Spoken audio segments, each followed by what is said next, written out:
글로벌 투자를 읽는 눈 글로벌 ETF 트렌드입니다. 오늘은 퇴직연금 ETF로 노후 준비하기 본격적인 투자 전략 세워보도록 하겠습니다. 오늘도 김승현 하나자산운용 본부장님과 함께합니다. 어서 오세요. 네, 안녕하십니까. 반갑습니다. 이 퇴직연금 계좌에서 ETF 투자하시는 분들 많으실 텐데요. 많은 분들이 갖고 계신 공통된 고민 중 하나가 지난 시간에도 언급을 해주셨지만 위험자산 70%, 거기에 안전자산 30%를 꼭 해야 하잖아요. 네. 이 안전자산 30%에 대한 부분일 것 같습니다. 안전자산 이 30%를 어떻게 투자하느냐에 따라 굉장히 판도가 갈린다고요? 네, 우선 이 안전자산 30%를 어떻게 하시냐에 따라서 노후의 인생이 바뀔 수도 있습니다. 그래서 굉장히 좀 저희가 관심을 가져야 되고요. 제가 촬영하기 전에 여기 PD님 인사를 드렸습니다. 오셔가지고 인사를 했는데 저한테 여쭈시더라고요. 연금의 상당 부분, 거의 대부분을 S&P 500을 하고 있는데 괜찮냐라고 말씀을 주셨는데 제가 괜찮습니다라고 말씀을 드리면서 그다음 중요한 말은 방송에서 드리기 위해서 좀 이 말을 아꼈는데 집중하겠습니다. 네, 70% 투자 S&P 500 너무 잘하고 계십니다. 그렇지만 저희가 우선 이 퇴직연금과 같은 장기 자산에서는 시간이 지날수록 이 차이가 굉장히 벌어지고 있습니다. 그래서 저희가 백테스팅 자료를 좀 준비를 했습니다. 30%를 투자한 것과 안 한 거에 대한 하신 날과 투자하신 날과 안 하신 날의 그 차이를 제가 말씀을 드릴 텐데 85와 15의 법칙으로 저희가 말씀을 드리려고 합니다. 왜 8, 5, 15냐면은 S&P 기준으로 제가 말씀을 드릴게요. 퇴직연금 안전자산의 70%를 S&P로 투자를 하고 나머지 30%, 그러니까 안전자산이죠. 요거를 S&P 500 채권 혼합으로 만약에 투자를 하게 되면은 S&P 비중이 85%가 됩니다. 왜냐하면 70 더하기, 그러니까 15는 어떻게 더하냐면 안전자산 30 곱하기 그다음에 그 안전자산의 S&P 500의 비중이 50%거든요. 3, 5, 15해서 70 더하기 15, 85. 그러니까 현재 규정상 퇴직연금 감독 규정상 채권 혼합형 기준으로 가장 많이 S&P를 편입할 수 있는 비중이 바로 합치게 되면 85%입니다. 그래서 제가 85, 15의 법칙으로 제가 이렇게 말씀을 드리는데 우선 꼭 드리고 싶은 말씀은 이 30%는 아무것도 안 하는 게 제일 나쁜 겁니다. 그래서 그 PD님께 말씀드릴 것도 아무것도 안 하시면 안 돼요. 뭐 적어도 머니마켓이라든지 흔히 하는 파킹형 ETF라든지 그걸로 무조건 투자를 하셔야 되고 30%를 그냥 현금으로 놓고 계시는 거는 정말 안 좋은 투자라고 저희가 말씀을 드릴 수가 있고요. 8, 5, 15. 네, 아까 말씀드린 것처럼 S&P 500을 맥스로 담았을 때 8, 5, 15랑 70, 80. 우리 아무것도 투자 안 하시는, 그러니까 위험 자산만 하시는 분과의 백테스팅을 비교를 했을 때는 연간 수익률 기준으로는 무려 12.75%. 그러니까 연평균으로 보게 되면 8, 5, 15로 15년 하시게 되면 한 37% 정도 연간 수익률이 나옵니다. S&P를 맥스로 했을 때. 그다음에 아무것도 안 하고 30%를 아무것도 안 하고 70%. 위험 자산만 하신 분은 23%밖에 안 돼요. 연평균 수익률이. 연평균 수익률이 12, 13%. 굉장히 큰 차이고 이걸로 15년치로 하게 되면은 누적 수익률이 560%입니다. 8, 5, 15는. 그다음에 70 빵. 네, 아무것도 안 했을 때는 360%. 그러니까 그 수익률의 차이가 한 200% 정도의 차이. 굉장히 큰 차이죠. 그렇기 때문에 퇴직연금에서 S&P 500을 최대치로 무조건 투자하는 것이 훨씬 더 좋다라는 걸 저희가 과거에 물론 과거 백테스팅 기준이긴 합니다만은 굉장히 큰 차이가 나오고 있다라고 저희가 볼 수가 있을 것 같고요. 자, 두 번째 표 같은 경우에는 85, 15 요거는 똑같습니다. 근데 79, 21 요거 좀 숫자가 많이 나와서 혼돈스러울 수 있으실 것 같은데 이 79, 21은 저희가 뒤에도 말씀드리겠지만 2023년 11월에 퇴직연금 감독 규정이 개정이 돼가지고 그 안전자산 S&P 500에 대한 비중이 예전에는 30%밖에 안 됐어요. 근데 지금은 말씀드린 것처럼 채권 혼합에서 S&P 500을 50%까지 담을 수 있도록 그러니까 주식 포지션이 훨씬 더 늘어난 거죠. 그래서 85, 15는 최근에 법이 바뀐 이후에 나온 상품, 그다음에 79, 21 같은 경우는 예전 버전의 상품, 그러니까 S&P 500에 대한 노출도가 훨씬 더 낮았을 때인데 S&P 500에 대한 노출을 좀 많이 했을 때의 8, 5, 15의 수익률이 아까 말씀드린 것처럼 한 연으로 37%인데 S&P 500의 비중이 좀 작은 그 기준으로 보게 되면은 연수익률이 32%입니다. 그러니까 아무래도 이 S&P 500이 장기 우상향하는 네. 자산이기 때문에 그 연수익률 평균 차이가 한 4% 정도 되거든요. 그러니까 S&P 500을 좀 최대치로 투자하는 것과 아니면 이전에 나온 그 ETF 기준으로 S&P 500에 대한 비중을 좀 낮춘 것과의 그 차이가 시간이 지날수록 좀 그만큼 벌어진다라고 좀 말씀을 드릴 수가 있을 것 같아요. 이 30%의 안전 자산에서도 주식과 채권을 일정 비율로 담은 채권 혼합형 ETF로 구성을 또 많이 한다고 들었거든요. 네네. 앞서 알려주신 것처럼 네. 이 채권 혼합형 ETF, S&P 500과 채권을 혼합한 ETF 이런 시장 굉장히 많이 커지고 있다고 하는데 네. 순자산이 가장 높은 채권 혼합형 ETF 소개를 해주신다면? 네, 우선 이 채권 혼합형 상품 제가 아까 좀 전에 말씀드린 것처럼 채권 혼합형 상품을 투자하는지에 따라서 또는 같은 채권 혼합형 ETF를 하더라도 네. 주식 비중이 30%에 불과한 것을 하는 것과 50%로 굉장히 높은 비중으로 투자를 하는 것에 대한 네. 수익률 차이를 좀 말씀을 드렸습니다. 근데 퇴직연금 감독 규정이 바뀐 이후로, 그러니까 주식 비중이 50%까지 올라간 상품이 나온 그 이후부터 이 채권 혼합형 ETF에 대한 시장이 굉장히 커지고 있습니다. 네. 순 자산으로 보게 되면은 2022년에는 한 5,500억밖에 되지가 않았는데 2023년, 4년, 5년을 지나면서 지금 현재는 3조 한 6천억 원. 그러니까 5천억 원 했던 게 3조가 훌쩍 넘는 금액까지 커진 거죠. 네. 근데 제가 감독 규정 몇 년에 바뀌었다 말씀드렸죠. 2023년 11월에 네, 바뀌었다 맞아요. 말씀드렸죠. 근데 굉장히 재미있는 숫자가 이 감독 규정이 바뀌고 난 이후 2024년 이후에 규모가 급격하게 증가한 것을 표로도 보실 수가 있습니다. 그러니까 규정이 바뀌기 전에, 그러니까 그 채권 혼합형 안에 주식 비중이 좀 비중이 재미가 없었을 때는 8천억밖에 잔고가 안 됐는데 그 비중이 높아지고 난 뒤에는 2조 7천억 원까지 늘어난 그런 모습을 좀 볼 수가 있습니다. 뭐 이 단순히 AUM만 순자산만 늘어난 게 아니라 이 종류까지 굉장히 좀 많이 늘어났다 이렇게 볼 수가 있을 것 같습니다. 네, 확실히 채권 혼합형 주식의 비중이 30%일 때보다 50%로 늘어난 2023년 기준으로 봤을 때 한 해 한 해 순 자산이 급격하게 늘어난 거를 볼 수가 있네요. 네. 이 채권 혼합형 ETF도 채권 플러스 지수가 있고 채권 플러스 단일 종목이 있고 채권 플러스 개별 종목이 있다고 알고 네. 있습니다. 각각 좀 소개를 해주신다면요. 네, 우선 채권 혼합형의 발음이 좀 길죠. 네. 그래서 채혼으로 말씀드리겠습니다. 채혼, 네, 저희 좋습니다. 운용사, 저희 업자들은 채혼이라고 채혼. 합니다. 너무 말이 기니까요. 네. 채혼 ETF도 종류가 많습니다. 말씀 주신 것처럼 표를 보시면은 단일 종목형도 있고요. 그다음에 지수형, 뭐 TDF형 이렇게 나눠져 있는데 단일 종목형은 테슬라 채권 혼합, 그러니까 테슬라 30%, 네. 그다음에 채권 혼합으로 이루어진 거고요. 그다음에 팔란티어라는 종목으로 구성된 그런 단일 종목형도 있습니다. 네. 그다음에 지수형 같은 경우에는 에이스 미국 S&P 500 채권 혼합과 같이 지수를 편입하는 게 있고요. 근데 바로 밑에 보면 소울 미국 배당 채권 미국채 혼합 옆에 50이라는 숫자가 있습니다. 50이 네. 어떤 의미일까요? 그러니까 안 그래도 제가 질문 드리려고 네, 했거든요. 바로 이 채혼 내에 주식에 대한 비중입니다. 비중. 그러니까 50이 붙어 있으면 네. 채운 중에 50이 붙어 있으면 주식 비중이 50%까지 되는 신상 ETF다. 규정이 바뀌고 난 이후에 네. 주식 비중이 좀 높아진 그런 ETF로 보시면 될 것 같고요. 그다음에 타임폴리오 그다음에 나와 있는 것도 50이 나와 있죠. 그래서 채운 중에서 50이라는 숫자가 있는 것은 이 퇴직연금 감독 규정 바뀌고 난 이후에 주식 비중을 굉장히 높인 그런 신상 상품이다라고 보시면 될 것 같고요.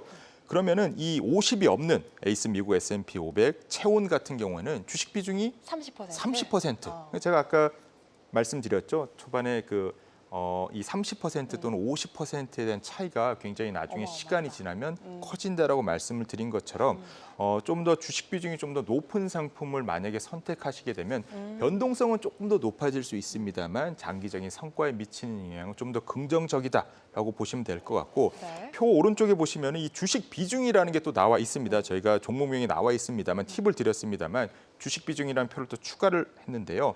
채운 중에서는 아무래도 주식 비중이 좀 높은 상품 위주로 좀 투자를 많이 일어나고 있고 그다음에 테슬라와 같이 좀 개별 종목에 대한 관심도도 여전히 높다. 그러니까 국내 투자자분들은 이 안전자산 30%를 그냥 조금 더 주식 포지션에 많이 노출된 그런 거 위주로 많이 투자를 하신다라고 저희가 말씀드릴 수가 있습니다. 알겠습니다. 단일 종목형, TDF형 그리고 지수형 ETF들 소개를 해주셨는데 앞서서 그 50 붙은 게 신상 ETF라고 하셨잖아요. 맞습니다. 예. 그렇게 돼서 그 위험 투자가 85%가 되면 네네. 그만큼 조금 위험 부담도 커지는 거 아닌지 좀 너무 궁금합니다. 정확한 표현이십니다. 그러니까 물론 이 주식 비중이 높다라는 것은 무조건 좋은 건 아니죠. 당연히 변동성이나 이런 것들은 좀 더 높아지고 시장이 좀 조정을 받았을 때 훨씬 더 하락폭은 커진다라는 걸 저희가 볼 수가 있습니다만 그래도 이 퇴직연금이라는 이 투자의 특성상 사실 좀 장기 투자하는 경우가 좀 더 많죠. 네. 그다음에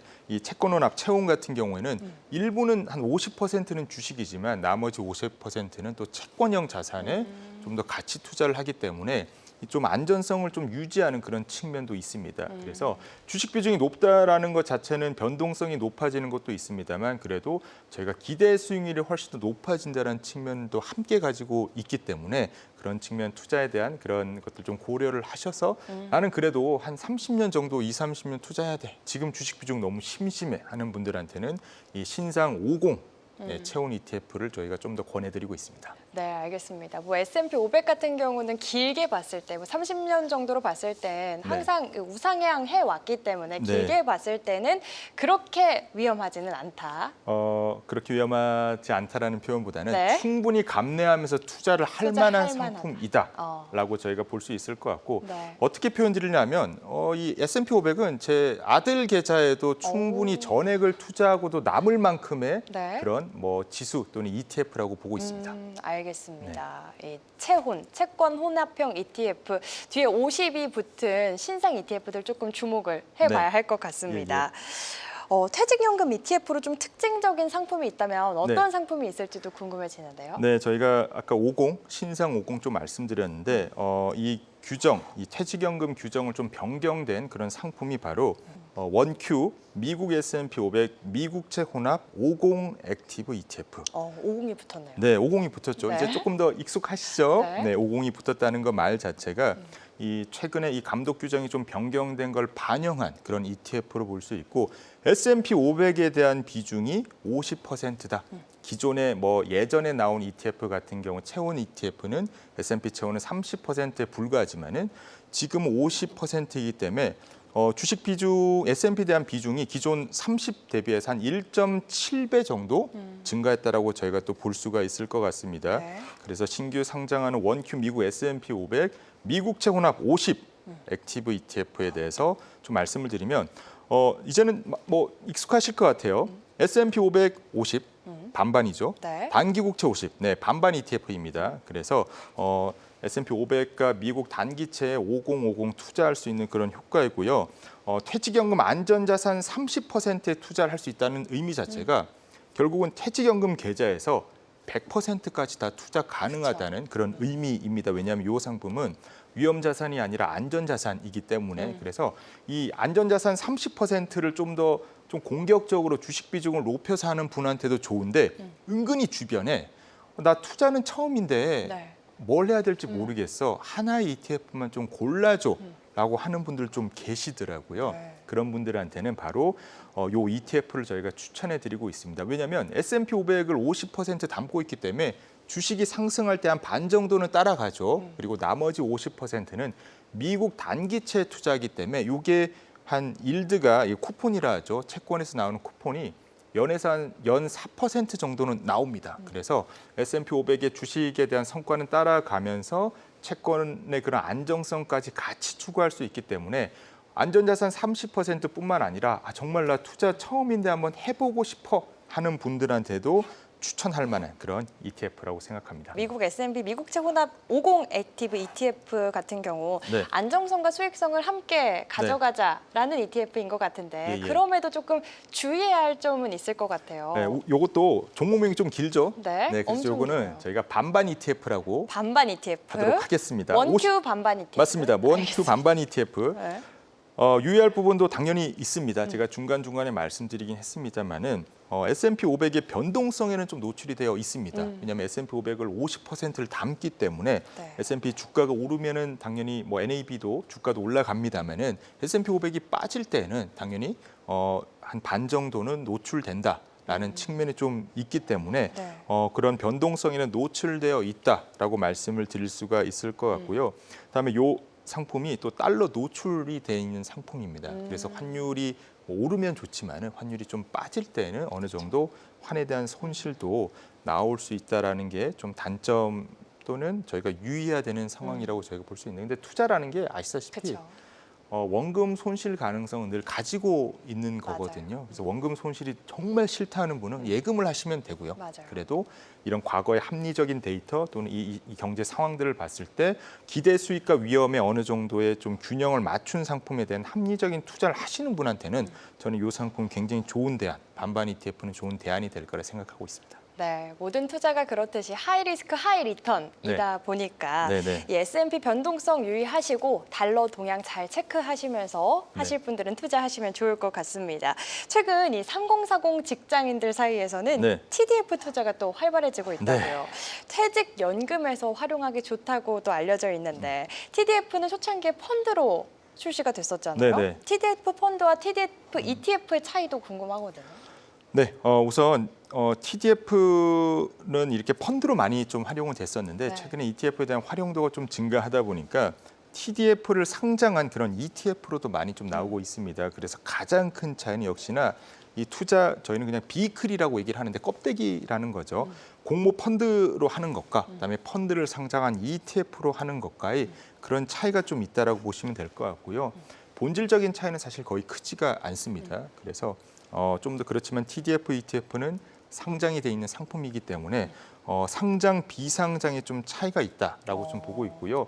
그다음에 근데 저 개인적으로 볼 때는 TDF라는 상품을 투자하시는 분은 사실 이 잦은 매매를 통해 가지고 이런 단기에 뭐 트레이딩 목적으로 하시는 분은 좀 많이 계시지가 않습니다. 네. TDF라는 상품 자체가 자산 배분형 상품이고 보통 또 은퇴 시기에 좀 맞춰가지고 설계된 나중에도 말씀드리겠지만 네. 상품이기 때문에 보통 투자를 좀 오래 하는 투자 기간이 좀 긴 상품들이거든요. 네. 그래서 TDF만큼은 저는 펀드가 조금 더 낫다라고 말씀을 드리고 있고요. 왜냐하면 TDF, ETF를 하게 되면 이 주식시장 저희 같은 경우 ETF를 많이 합니다만 어떤 분 같은 경우는 이 ETF에 상장된 그 매매하시는 게 좀 불편하실 수도 있거든요. 네. 주식 거래를 안 하신 분한테는 그런 분들한테는 좀 더 펀드가 좀 더 좋은 비클, 좀 더 친숙한 비클이라 생각하기 때문에 ETF가 워낙 저희가 시장이 커지고 있습니다만 저는 모든 상품을 다 ETF로 해서 상장을 꼭 해야 되냐라는 생각은 좀 가지고 있지 않습니다.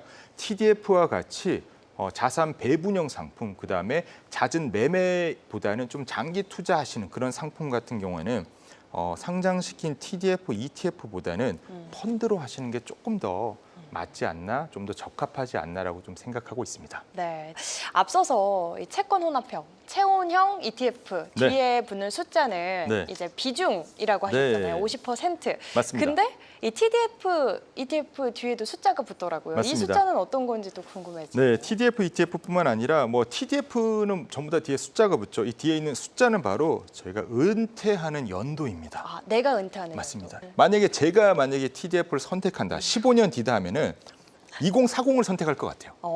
그러니까 이 은퇴하는 연도에 맞춰 가지고 네. 그 상품을 선택을 하시면 되고요. 만약에 내가 뭐 20대다. 그리고 난 30년 정도 뒤에 은퇴할래 하는 분은 2025 더하기 30 하면 2055 또는 2060을 선택을 하시면 됩니다. 되게 심플하죠. 뒤에 네. 은퇴 연도인데 이 은퇴 연도가 뭐가 중요하냐면 보통 은퇴 시점에 맞춰서 이 글라이드 패스라고 합니다. 생애 주기에 맞춰서 이 자산에 대한 비중이 달라지는데 보통 뭐 초반에는 당연히 주식 비중이 높겠죠. 근데 조금 나이가 들고 은퇴하는 시기에 맞춰서는 제가 뭐 이전 시간 말씀드린 것처럼 주식의 비중이 좀 낮고 채권에 대한 비중이 좀 높아질 수밖에 없습니다. 네. 그래서 이 은퇴 시점에 맞춘 이 글라이드 패스, 그러니까 이 어떻게 보면 생애 주기 대한 자산 비중이라고 볼 수가 있는데 그래서 2040 또는 2045 이 은퇴 시점에 맞춘 시점에 근접해서는 네. 주식 비중이 당연히 떨어지겠죠. 그쵸. 그리고 이 숫자에 맞춰서는 채권의 비중이 굉장히 높아집니다. 그래서 나의 은퇴 시기에 맞춰서 이런 채권 또는 주식 비중이 바뀔 수 있기 때문에 만약에 은퇴 연도에 주식 비중이 높으면 아까 말씀드린 것처럼 몇 년 더 일을 더 해야 되죠. 그쵸. 예, 은퇴를 못 합니다. 강제로 일을 더 해야 되는 상황이기 네. 때문에 글라이드 패스에 맞춰 가지고 은퇴 시점에서 자산 비중을 조금 더 안정적으로 조절한다. 이런 걸로 봐주시면 될 것 같고 그러면 2025 또는 2030 상품 같은 경우는 거의 주식 비중이 거의 없거나 매우 낮습니다. 왜냐하면 곧 은퇴하거나 5년 뒤에 은퇴를 앞둔 시점 그분들이 투자하시기에 좀 더 적합한 그 시기에 나온 상품들이기 때문에 만약에 나는 그냥 ETF 어렵다. 나는 그냥 S&P 500 주식 시장에서 이거 할지도 모른다. 나는 뭐 실수할 수도 있을 것 같아. 나는 너무 어려워. 네. 그리고 나는 자기 주도적 투자자가 아니야. 라는 분한테는 은퇴 연도에 맞춘 이 TDF 하나만 골라서 계속 불입을 하시면은 되는 거기 때문에 만약에 앞서 말씀드린 그런 ETF가 반반도 어렵고 막 어렵다 하시는 분한테는 TDF 공모 펀드를 하시는 것도 저희가 좋은 대안이다. 이렇게 말씀드리고 있습니다. 알겠습니다. 네. 마지막 질문으로 이 네. 퇴직연금으로 주식형 ETF를 투자하시고 싶은 우리 투자자분들을 위해서 이것만은 꼭 유념해야 한다 하는 게 있다면 어떤 게 있을까요? 네, 우선 저희 그 넷플릭스 좋아하시나요? 좋아하죠. 네, 데블스 플랜 2 보셨나요? 안 봤는데 네. 떠 있는 건 봤습니다. 아, 제가 스포를 하면 안 되기 때문에 네. 데블스 하셔도 되는데. 해도 되나요? 네. 중간에 이 포커 게임을 하는 장면이 나옵니다. 네. 이 한 5명 정도의 플레이어가 게임을 하고요. 칩이 다 떨어진 사람은 마지막에 탈락을 하게 되는데 참 보면 굉장히 재밌는 게 1등을 하는 사람 같은 경우에는 또는 생존하는 사람들을 보게 되면은 한 번에 막 풀 배팅을 하는 사람이 아닙니다. 한 방을 노리고 한 번에 막 칩 내가 다 따야겠다 그런 분이 아니고 네. 칩을 만약에 조금씩 잃지 않고 계속 얻어가는 그 플레이어들이 생존할 확률이 좀 더 높습니다. 그러니까 이걸 저희가 조금 투자에 적용을 해버리면 한 방 좋죠. 저도 한 방 해가지고 좋죠. 네. 그렇지만 확률적으로 사실 이렇게 높지는 않습니다. 그렇죠. 그래서 한 방을 노리다 보면 한 방에 훅 갈 수 있는 게 당연히 투자에 어떻게 보면 리스크 대비해서 뭐 리턴 리스크 프로파일이라고 하는데 저는 이 퇴직연금 투자도 똑같다고 생각을 하고 있습니다. 그래서 본인의 칩을 너무 한 번에 다 베팅을 하시는 것보다는 확률 싸움을 하시면서 조금씩 이겨나가는 싸움을 하시는 것을 저희가 권해드리고 있습니다. 왜냐하면 한 번에 너무 많은 칩을 베팅하게 되면 너무나 노후가 불행해질 수 있고요. 네. 대신에 한 번에 좀 많은 것을 얻을 수는 없지만은 결국 확률 게임을 하다 보면 조금씩 작은 칩을 베팅을 하면서 잃지 않고 쌓아가게 되면은 결국 그게 20년, 30년이 지났을 때 굉장히 큰 자산으로 불어날 수가 있기 때문에 한 방 너무 좋지만은 그 한 방을 무조건 바라기보다는 본인의 칩을 조금씩 베팅하면서 승리의 확률, 그러니까 투자했을 때 잃지 않고 조금씩 얻는 확률을 높여가는 것이 바로 저희 퇴직연금 ETF 투자에 어떻게 보면 좀 솔루션이 되지 않을까라고 생각하고 있습니다. 네, 주식이든 주식형 ETF든 결국에는 다 멘탈 싸움, 승률 싸움인 것 같습니다. 조급함에 한 방에 자금을 다 투입하기보다는 시장의 흐름을 천천히 읽으면서 조금씩 확률적으로 투자를 해보자 이야기를 해주셨습니다. 세계를 잇는 투자 글로벌 ETF 트렌드로 쉽고 안전하게 오늘 글로벌 ETF 트렌드는 여기까지입니다. 오늘도 좋은 말씀 감사합니다. 감사합니다.